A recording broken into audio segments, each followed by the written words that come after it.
Hello दोस्तों, आपके लिए हाजिर हूँ फिर से एक बार आपके फिटर ट्रेड से संबंधित चीज़ों की आपकी तैयारी कराने के लिए। जो लोग फिटर ट्रेड से भरने के लिए एएलपी को फॉर्म को जा रहे हैं, क्वालिफाइंग नेचर का ये आपको फिटर का जो उसमें सिलेबस आएगा वो आपका क्वालिफाइंग होगा, लेकिन वो पास करना ज़रूरी होता है। तो मैं आपको सेकंड पेपर में जो टेक्निकल सब्जेक्ट वो पूछता है उसके लिए आपको फिटर ट्रेड की तैयारी करा रहा हूँ। उसमें जो हमारा टॉपिक चल रहा था, मापन चल रहा था। ठीक है, तो चलिए स्टार्ट करते हैं। तो मापन में हमारा टेम्परेचर भी आता है, एक टॉपिक टेम्परेचर से आएगा और बहुत ही अच्छा टॉपिक है, क्वेश्चन पूछते हैं इससे। ठीक है, चलो स्टार्ट करते हैं। तो तापमान आपको जो आप अपने आसपास ऊष्मा या गर्म या ठंडा महसूस करते हैं उसको नापने को तापमान कहते हैं, मेजरमेंट ऑफ टेम्परेचर। ठीक है, तो उस हीट को मापना ही तापमान को मापना है। ठीक है, इसमें लिखा है किसी वस्तु की आंतरिक ऊर्जा की स्थिति को तापमान के रूप में मापा जाता है। अगर वो कितनी गर्म है या वो कितनी ठंडी है वो उसका तापमान के रूप में उसे मापा जाता है। यह आंतरिक ऊर्जा ऊष्मा के रूप में वस्तुओं को हस्तांतरित की जाती है, यानी कि उसके अंदर जो ऊष्मा है वो दूसरी वस्तु को अगर उसके टच में लाएंगे तो वो गर्म या ठंडी होगी। जैसे आपका बर्फ़ ठंडा होता है तो दूसरी वस्तु को अगर उसके टच में लाएंगे तो वो ठंडी हो जाएगी। जैसे आपका कोई बर्तन गर्म है, उसको दूसरे बर्तन के टच में लाएंगे तो वो दूसरा बर्तन भी गर्म हो जाएगा। तो ऊष्मा का आदान प्रदान किया जा सकता है। ऊष्मा की मात्रा के अनुसार उसका तापमान बनता है। ठीक है, जितनी उसमें ज़्यादा अधिक ऊष्मा होगी उसका टेम्परेचर भी उतना ही अधिक होगा। वो ठंडा और गर्म दोनों अवस्था में हो सकता है, जिसे थर्मामीटर द्वारा माप लिया जाता है। ठंडी अवस्था को भी माप लिया जाता है और गर्म अवस्था को भी माप लिया जाता है। ठीक है, तापमान को मापने के लिए पैमाने होते हैं। अब हम मापन पढ़ने हैं तो पैमाने तो बनाने पड़ेंगे हमें। मापना, हम लंबाई को माप रहे थे, पिछली वीडियो आपने ना देखी हो तो आप प्ले लिस्ट में जाइए और वहाँ से तो इसका बेसिक नॉलेज ले लीजिए, है ना। देखना ज़रूरी होगा, क्योंकि अगर जिसे तैयारी करनी है वो देखेगा ज़रूर, है ना। और मेरे प्यारों, अगर ये वीडियो समझ में आ रही हो, अच्छी लग रही हो तो इसे सब्सक्राइब भी करो, लाइक भी करो, है ना, जिससे मुझे मोटिवेशन मिलता है और आपको अपना ज्ञान मिलता रहे, आपको सपोर्ट होगा। हाँ, इतना मैं गारंटीड से ले सकता हूँ कि टॉपिक अगर आपने पढ़ लिए तो आपके क्वेश्चन नहीं हटेंगे, क्वेश्चंस बाहर नहीं जाएंगे। ठीक है, तो इसमें क्या है, तापमान को मापने के लिए पैमाने का उपयोग करते हैं। तो पैमाना हमने बनाए हुए फ़ारेनहाइट, सेंटीग्रेड, ठीक है, केल्विन और र्यूमर। 4 प्रकार के पैमाने आपको याद रखने हैं, फ़ारेनहाइट, सेंटीग्रेड, केल्विन और र्यूमर। पहला है फ़ारेनहाइट। फ़ारेनहाइट में अब देखो, पानी है ना, तो पानी उबलता है और जमता है। 2 अवस्थाएं हैं, जमता भी है और उबलता भी है। लेकिन उबलेगा किस टेम्परेचर पर और जमेगा किस टेम्परेचर पर। तो जमने को जो उसका जमना है वो उसका फ्रीजिंग पॉइंट है। जब वो जमता है तो उसे फ्रीजिंग पॉइंट बोलते हैं। जिस टेम्परेचर पर या जिस पॉइंट पर वो जाकर जम जाता है उसे हम फ्रीजिंग पॉइंट बोलते हैं। तो फ़ारेनहाइट में जो जमने वाला नंबर है वो 32 डिग्री फ़ारेनहाइट है। और सेंटीग्रेड ले तो 0 डिग्री होता है। 0 सेंटीग्रेड के पैमाने पे वो 0 डिग्री होता है। ठीक है, फ़ारेनहाइट में वो 32 डिग्री होता है। ऐसे ही अगर केल्विन को लें तो 273 केल्विन पर वो जमता है। ठीक है, और र्यूमर कर लें तो वो 0 डिग्री पर जमता है। मतलब अलग अलग पैमाने की अलग अलग विशेषताएं हैं कि किस में क्या माप रहे हैं हम। जैसे हम फ़ारेनहाइट में अक्सर अपने शरीर का, बॉडी का टेम्परेचर मापते हैं। ठीक है, तो वो कितना छोटा से छोटे हमें चीज़ बता पा रहा है। अब जैसे हम सेंटीग्रेड में मापें तो सेंटीग्रेड हमें छोटी चीज़ नहीं बता पा रहा, ज़्यादा छोटी चीज़ नहीं बताएगा, तो उसमें हम उसके हिस्सों को तोड़ लेते हैं। ठीक है, तो आप महसूस करो कि 32 डिग्री सेंटीग्रेड पर वो जम रहा है और 32 डिग्री फ़ारेनहाइट पर वो जम रहा है और 212 डिग्री फ़ारेनहाइट पर वो उबल रहा है। तो इनके बीच में कितना अंतर हो गया, 180 बराबर भागों में बांट लिया, यानी कि 180 टुकड़े कर लिए उनके बीच की स्थितियों के। अगर हम सेंटीग्रेड में जाते हैं तो 100 ही टुकड़े हो रहे हैं। तो 100 टुकड़े कर पाए ना, तो हम ज़्यादा बारीकी से कहाँ पे टेम्परेचर माप पा रहे हैं, फ़ारेनहाइट में। समझ आ रहा है। फ़ारेनहाइट में हम ज़्यादा बारीकी से टेम्परेचर माप रहे हैं, तो इसीलिए जब हमें बुखार होता है तो हम फ़ारेनहाइट में मापते हैं कि 98.4 हो गया या फिर 99.2 हो गया, ऐसे 101.2 है, ऐसे मापते हो ना, तो उसमें हमें पॉइंट्सों में पता लगता है। तो क्योंकि हल्का सा पॉइंट बढ़ने से हमारे शरीर में पीड़ा ज़्यादा होती है ना, कम ज़्यादा पीड़ा का अनुभव होता है ना हल्के से टेम्परेचर से ही, तो वो हमें सेंटीग्रेड नहीं बता पाएगा अच्छे से। तो 32 डिग्री सेंटीग्रेड पर 32 डिग्री फ़ारेनहाइट पर उसका बॉइलिंग पॉइंट होता है, सॉरी ये भी गलत बोल दिया, 32 डिग्री फ़ारेनहाइट पर उसका फ्रीजिंग पॉइंट होता है, बॉइलिंग पॉइंट होता है उसका 212 डिग्री पर। ठीक है, ये आपको याद रखना, 32 और 212 फ़ारेनहाइट के लिए। इनके बीच का तापमान 180 बराबर भागों में बांटा होता है, डिग्री फ़ारेनहाइट के द्वारा प्रदर्शित किया जाता है। सेंटीग्रेड पढ़ते हैं, सेंटीग्रेड में जो फ्रीजिंग पॉइंट होता है वो 0 डिग्री सेंटीग्रेड होता है और इसका बॉइलिंग पॉइंट 100 डिग्री सेंटीग्रेड होता है। इसके बीच के भागों को 100 बराबर भागों में बांटा होता है, एक भाग 1 डिग्री सेंटीग्रेड के बराबर होता है। वहाँ पर एक भाग आप निकाल के देख लीजिए, वहाँ पे एक भाग 1 डिग्री से 1 पे नहीं आने का है ना। इन दोनों के संबंध, अब फ़ारेनहाइट में और सेंटीग्रेड में संबंध, ये हम संबंध आगे पढ़ेंगे सबके बीच में। केल्विन पढ़ लेते हैं। इस स्केल के अनुसार पानी का हिमांक यानी कि फ्रीजिंग पॉइंट 273 केल्विन होता है और उसका बॉइलिंग पॉइंट 373। इनके बीच की भी भागों में 100 का ही अंतर होता है, प्रत्येक भाग 1 केल्विन होता है। ठीक है, पैमाने के शून्य के को परम शून्य ताप कहते हैं। ठीक है, एब्सोल्यूट टेम्परेचर बोलते हैं इस पैमाने के 0 केल्विन को। अब तुम एक बात याद रखना कि इन सब में केल्विन पर डिग्री नहीं लगता, सेंटीग्रेड पर भी डिग्री लगेगा, फ़ारेनहाइट पर भी लगेगा, रियोमर पर भी लगेगा, लेकिन केल्विन पर आपको डिग्री नहीं लगाना है। इसने यहाँ पे केल्विन पर डिग्री दिखाया हुआ है, ये इसका यहाँ पे गलत है। ठीक है, केल्विन पे डिग्री नहीं लगता। तो यह न्यूनतम संभव तापमान है, या न्यूनतम संभव तापमान है, इससे कम तापमान नहीं हो पाता। ठीक है, 0 डिग्री केल्विन से कम टेम्परेचर नहीं हो पाता, यह सबसे कम टेम्परेचर है, एब्सोल्यूट टेम्परेचर है। व्यावहारिक रूप से परम शून्य ताप प्राप्त नहीं किया जा सकता, इतना टेम्परेचर प्राप्त करना ही संभव नहीं है। केल्विन पैमाने के ताप लिखने में डिग्री नहीं लिखी जाती, आ गया ना। ठीक है, केल्विन पैमाने के ताप लिखने में डिग्री नहीं लिखी जाती। उदाहरण के लिए 300 डिग्री केल्विन गलत है और 300 केल्विन सही है। ओके, रियूमर, इस पैमाने में साधारण वायुमंडलीय दाब पर हिमांक 0 डिग्री और वाष्पन यानी कि उसका फ्रीजिंग पॉइंट तो है 0 और उसका बॉइलिंग पॉइंट हो जाएगा 80। यानी कि इसमें क्या है, ये बड़ा पैमाना है, ये सेंटीग्रेड से भी बड़ा पैमाना है। ठीक है, इसके अंदर क्या हो रहा है, 80 बराबर भागों में बांटा हुआ है रियूमर को। ठीक है, इनके बीच में संबंध, ये आपको अच्छे से दिखाई दे, मैं जूम कर देता हूँ, ये आपको अच्छे से दिखाई दे। तो ये आपको संबंध याद करना है, C/100 = F-32/100, K-273/100 और R/80। अब थोड़ा सा मैं अगर आपको ये चीज़ याद हो जाए कि किसमें सेंटीग्रेड में क्या होता है कि सेंटीग्रेड में 0 पे जमता है और 100 पे उबलता है। तो इनके बीच का अंतर देखो, इसमें देखो C-0 अपॉन इनके बीच का अंतर कितना हो जाएगा, 100 हो जाएगा। तो पहला तो ये हो गया, C-0 करोगे तो C/100 हो जाएगा। ये चीज़ क्लियर हुई? ठीक है, अब आगे चलो।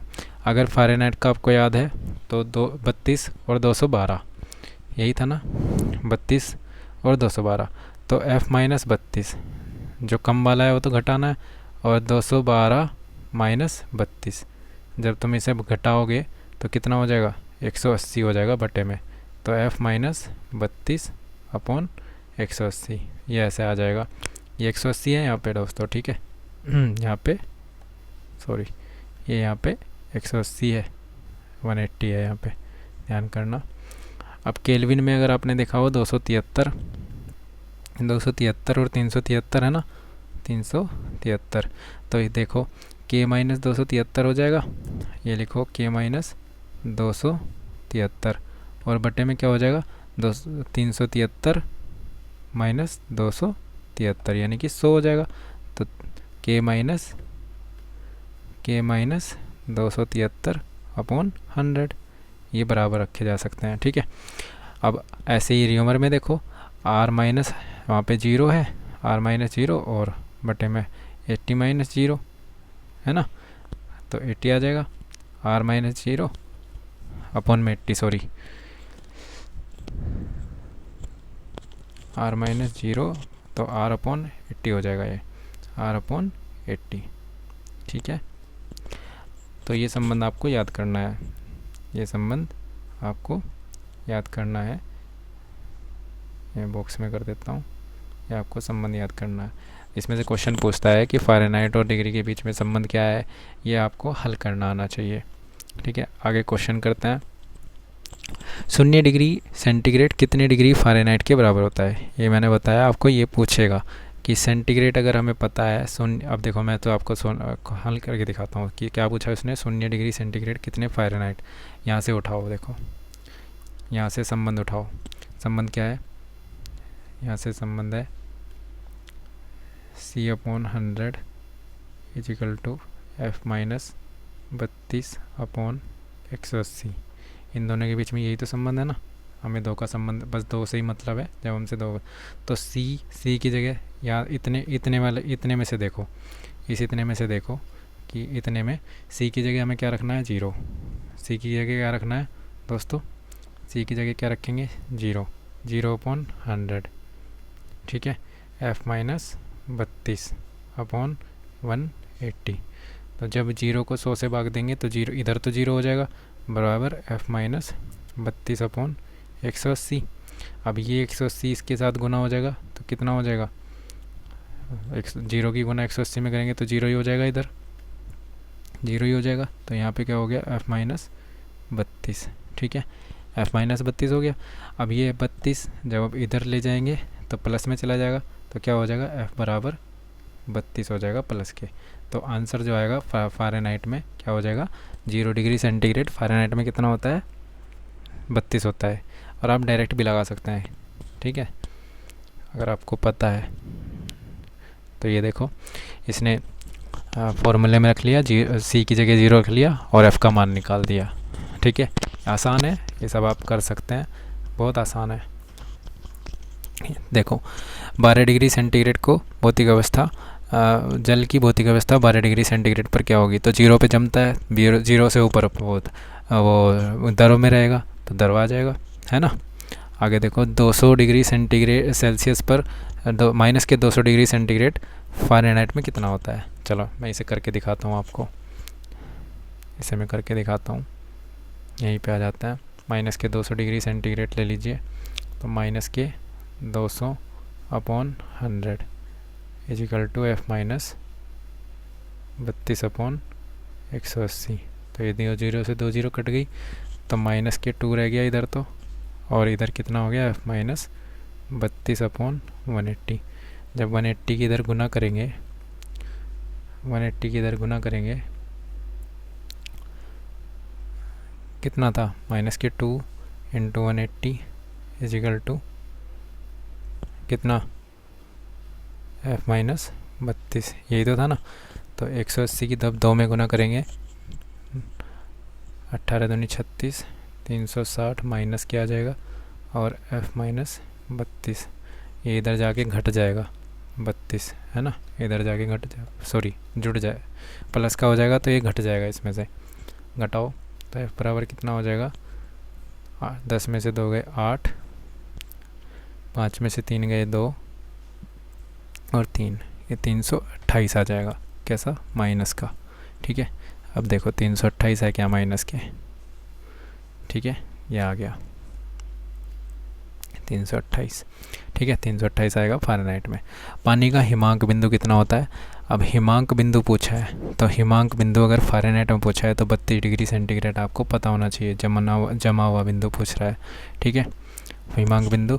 और सबसे ज़्यादा घनत्व अगर पूछे, देखो सबसे ज़्यादा घनत्व 4 डिग्री सेंटीग्रेड पर होता है, कितने पर, 4 डिग्री सेंटीग्रेड पर। पानी जब 4 डिग्री सेंटीग्रेड पर होता है तो पानी सबसे ज़्यादा स्थान घेरता है। ठीक है, क्या होता है, स्थान घेरता है, सबसे ज़्यादा स्थान घेरेगा, यानी कि उसका घनत्व सबसे ज़्यादा होगा, उसके जो बूंद का साइज होगा वो स्थान सबसे ज़्यादा घेरेगा। ये आपको ध्यान रखना है। पानी का घनत्व अगर सबसे ज़्यादा पूछता है तो 4 डिग्री सेंटीग्रेड पर इसमें से क्वेश्चन पूछ लेता है। ठीक है, माइनस के 273.15 डिग्री सेल्सियस तापमान इनमें से किसके बराबर है?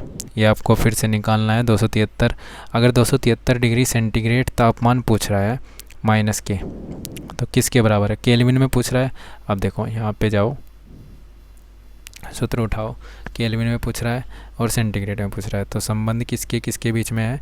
C/100 is equal to K minus 273 बटे 100। अब देखो ये तो कट गया, वह माइनस के 273 कह रहा है वो सेंटीग्रेड, तो माइनस के 273 यहाँ पे रखो, इधर क्या हो गया, माइनस के 273 है ना, इधर भी 273, ये प्लस में है, इधर भी, इधर जाएगा, ये माइनस में, इधर भी, इधर जाएगा तो ये प्लस में हो जाएगा, तो प्लस प्लस माइनस हो जाएगा, तो F बराबर कितना हो जाएगा? F बराबर 0 आएगा। ठीक है, F बराबर 0 आएगा इस क्वेश्चन का आंसर, तो 0 डिग्री केल्विन आ जाएगा पहला। ओके, परम शून्य ताप को दर्शाता है, तो परम शून्य ताप किसे दर्शाता है? परम शून्य ताप शून्य से 273 डिग्री सेंटीग्रेड कम, यानी कि शून्य से माइनस में 273 डिग्री सेंटीग्रेड पर अगर जाओगे तो परम शून्य ताप होता है। ठीक है, क्रायोजेनिक को दर्शाता है, क्रायोजेनिक डैश को दर्शाता है, तो क्रायोजेनिक क्या होता है? कम तापमान को दर्शाता है। क्रायोजेनिक एक कम तापमान को दर्शाता है। निम्न तापमापी भौतिक की व्यवस्था है जिसके अत्यधिक निम्न तापमान 0 से माइनस के 123 डिग्री के टेम्परेचर का अध्ययन किया जाता है। GSLV रॉकेट में प्रयुक्त होने वाला ईंधन बहुत कम तापमान पर भरा इंजन में जाता है, जिसे क्रायोजेनिक रॉकेट इंजन कहते हैं। ठीक है, ईंधन बहुत कम तापमान पर भरा जाता है उसमें। ठीक है, लगभग किस तापमान पर पानी का घनत्व अधिक होता है? तो मैंने बताया अभी 4 डिग्री सेंटीग्रेड पर पानी का जो घनत्व होता है सबसे ज़्यादा होता है। किस टेम्परेचर पर, किस तापमान पर पानी का घनत्व सबसे अधिक होता है? 4 डिग्री सेंटीग्रेड। ये भी आपका हो गया 9वां क्वेश्चन। घनत्व किस पर अधिक होता है? अब 4 डिग्री सेंटीग्रेड आपको पता ही है, तो 4 डिग्री सेंटीग्रेड रखिए C की जगह और केल्विन का मान निकाल लीजिए, तो क्या होगा देखो। देखो C की जगह हम रख लेते हैं 4, C की जगह क्या रख लेते हैं 4 बटे 100 इजिकल टू K माइनस 273 बटे 100। अब इस 100 से 100 से कट गया बराबर, अब 273 इधर आके इसमें जुड़ जाएगा, तो K बराबर कितना हो जाएगा? 4 जुड़ जाएंगे तो 277 हो जाएगा। ओके, तो 277 केल्विन हो जाएगा। देखो चलते हैं, 277 केल्विन हो गया, ये आंसर हो जाएगा इसका। ठीक है, अगला देखो, केल्विन पैमाने का मानक कक्षीय तापमान कितना होता है? तो केल्विन पैमाने का मानक कक्षीय तापमान 273 डिग्री सेंटीग्रेड से स्टार्ट होता है ना, तो 273 डिग्री तापमान होता है कक्षीय। अब 372 डिग्री सेल्सियस को केल्विन पैमाने में परिवर्तित करो, तो 372 को केल्विन में परिवर्तित करना है। चलो वहीं पे चलते हैं। 372, अब देखो 372 तो यहाँ लिखा और नीचे 100 इजिकल टू K माइनस 273 बटे 100। अब इस 100 से 100 ख़त्म। अब 273, 372 में से 273 अब इधर माइनस में है, तो इधर आएगा तो प्लस में हो जाएगा, तो 372 में ये प्लस हो जाएगा 273। जोड़ो, 3 और 2 5, 7 और 7 14। ठीक है, 3 और 3 6, 645 हो जाएगा। ठीक है,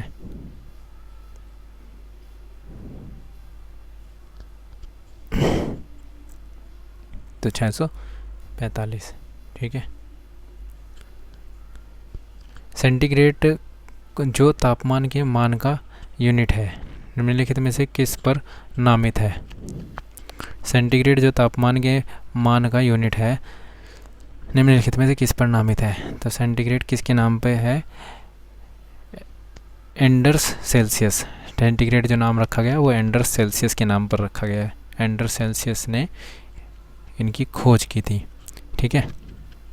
सेल्सियस एवं फ़ारेनहाइट स्केल पर किस पैमाने पर एक समान गठन दर्शाता है?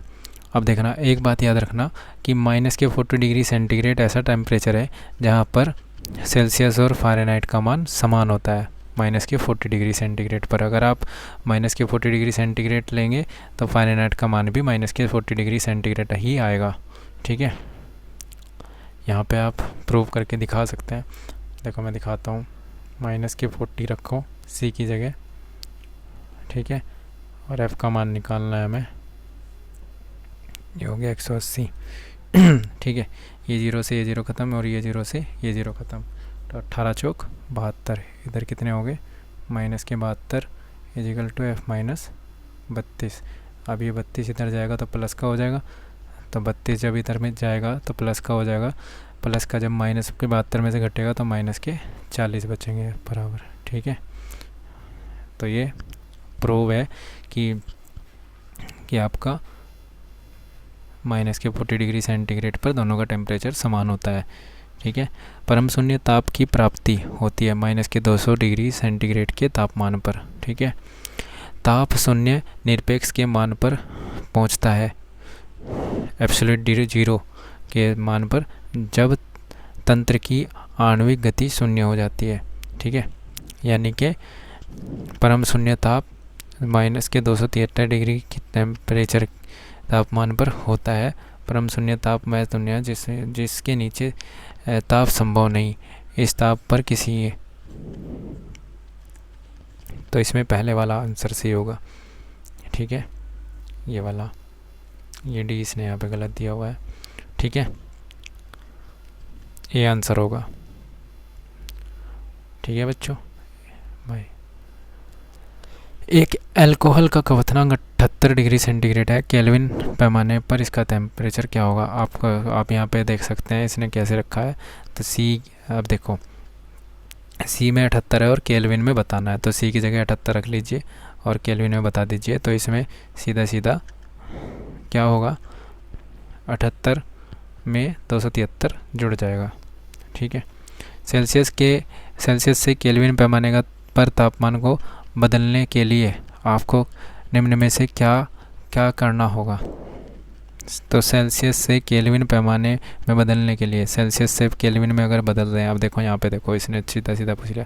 जब सेल्सियस से केल्विन में बदल रहे हैं तो क्या हुआ? सेल्सियस से केल्विन में बदलने पे सीधा सीधा अगर हम कोई हमारे पास वैल्यू है सेल्सियस की, तो उसमें क्या कर सकते हैं हम? सीधा सीधा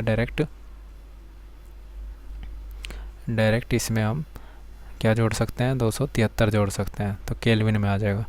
ठीक है। तो 273 जोड़ना है, बी हो जाएगा, बी आंसर हो जाएगा इसका। उस तापमान में जो क्वेश्चन पढ़ा रहा हूँ वो RRB ALP में देखो 2018 में आए हुए हैं, तो आप इन्हें गौर से पढ़िए। ठीक है। उस तापमान का मान कितना होता है जो मानव शरीर में सामान्य टेम्परेचर होता है? तो इसमें जो 78, या तो यहाँ पे 98.4 भी दे सकता है, 98.6 भी दे सकता है, तो आप 4 और 6 में से कोई भी लगा सकते हैं, दोनों दे देता है। तो 37 डिग्री सेल्सियस में तो 37 डिग्री होता है और 98.6 फ़ारेनहाइट में होता है। ठीक है। मानव शरीर का सामान्य तापमान कितना होता है? तो 98.6 होता है। किस में? फ़ारेनहाइट में। ये भी याद रखना कि यहाँ पे सेल्सियस भी देगा और फ़ारेनहाइट भी देगा, तो हमारा फ़ारेनहाइट में 98.6 होता है और 37 डिग्री आपका सेल्सियस में होता है। ये गलत मत करना। 273 केल्विन का मान, तो 273 केल्विन का मान कितना होता है? 0 डिग्री सेल्सियस होता है। ठीक है। सेल्सियस और केल्विन तापमान के बीच का संबंध, तो 0 डिग्री सेंटीग्रेड किसके बराबर होता है? 273। अब ये आपने अभी मैंने शुरुआत में पढ़ाया, तो आपका फ़ारेनहाइट में कितना है? 273 है जमाव पॉइंट, और जमाव पॉइंट अगर पानी का लें तो 0 डिग्री सेंटीग्रेड में है 0, केल्विन में है 273, रियोमर में है 0, और आपका क्या बचा? फ़ारेनहाइट में 32 है ना। ये ऐसे पूछ लेगा। कौन सा तापमान का एक मात्रक नहीं है? तापमान का एक मात्रक पास्कल नहीं है इसमें से, क्योंकि हमने फ़ारेनहाइट पढ़ा, सेल्सियस पढ़ा, केल्विन पढ़ा, तो पास्कल तो नहीं पढ़ा। पास्कल दाब का मात्रक होता है। किस तापमान पर पानी तरल एवं ठोस दोनों स्थितियों में विद्यमान हो सकता है? तो आपका 0 डिग्री सेंटीग्रेड पर वो अगर पानी के रूप में भी है तो आप ये मत सोचें कि ये जमा क्यों नहीं। 0 डिग्री सेंटीग्रेड पर वो पानी के रूप में भी रह सकता है और बर्फ़ के रूप में भी जम सकता है। केल्विन पैमाने पर पानी का हिमांक क्या होगा? केल्विन पैमाने पर हिमांक पूछ रहा है, जमाव बिंदु पूछ रहा है, तो 273 डिग्री केल्विन होगा। 273.15 होता है एक्चुअली, ठीक है, 273 लिख देते हैं। बर्फ़ का गलनांक बिंदु, तो बर्फ़ का जो गलनांक बिंदु होगा, गलेगा, तो जमाव बिंदु पर ही वो गलेगा भी, तो 0 डिग्री या 273 केल्विन पर ही वो गलेगा भी, ठीक है।